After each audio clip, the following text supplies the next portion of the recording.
Ever since I visited Colorado City, I've been meaning to put together a short video series about FLDS communities. And here we are in Marion, at the gateway to the Uinta mountain range, not too far from Salt Lake City, and we're here to see the grave of John Singer. The whole community is an FLDS, but Singer himself was a subchute of the LDS Church. And on his grave it says, "Died a martyr for truth and constitutional freedom."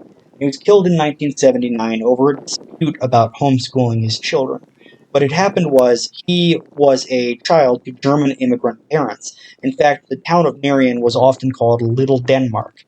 And in World War II, the Nazis recalled all German or Germanic citizens to go and join the Nazi cause. And his father joined the SS and forbade his mother from practicing her LDS religion.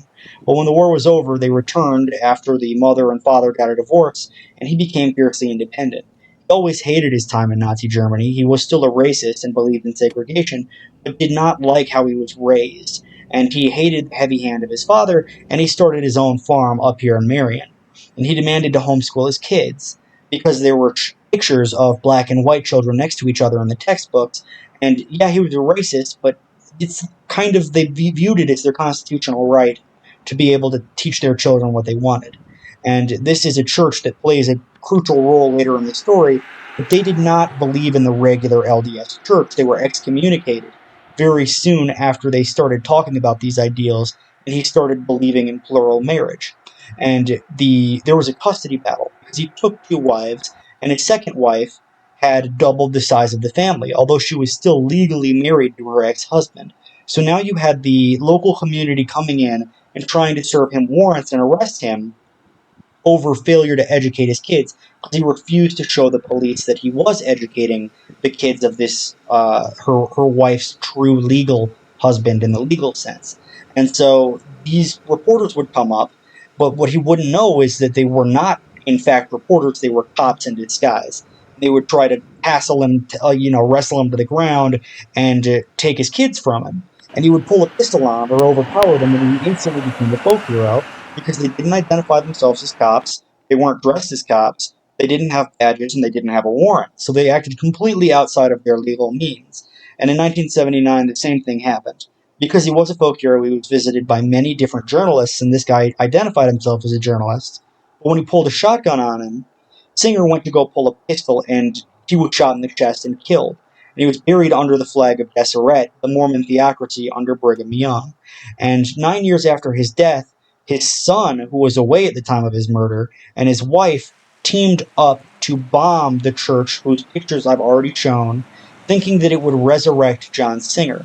And they were taken into custody, but it's very important to know they had lost their minds. This is not something that John Singer would have agreed with. John Singer believed in never taking the first move. He always believed in acting after he had already been acted against. And I think it's interesting to look around this community and see all these thin blue line flags. Because what started as a fiercely independent, outside of the boundaries of the police community of providing their own protection, quickly become identifying with the thin blue line, identifying with the police, ironically flying the come and take it or don't tread on me flag right next to the flag of the people who will come and take it and the people who will tread on you. And it had a very large police presence. Here is the sheriff of Summit County, and it was the sheriff working in tandem with the state troopers You see, that people kind of always have screwed the over wrong John Singer. idea just because somebody mentions this word law that everybody has to bow to it. I do not believe that way at all. We would not make the first move, but I would not let anybody come into my home and take my children away from me without putting up some type of a fight.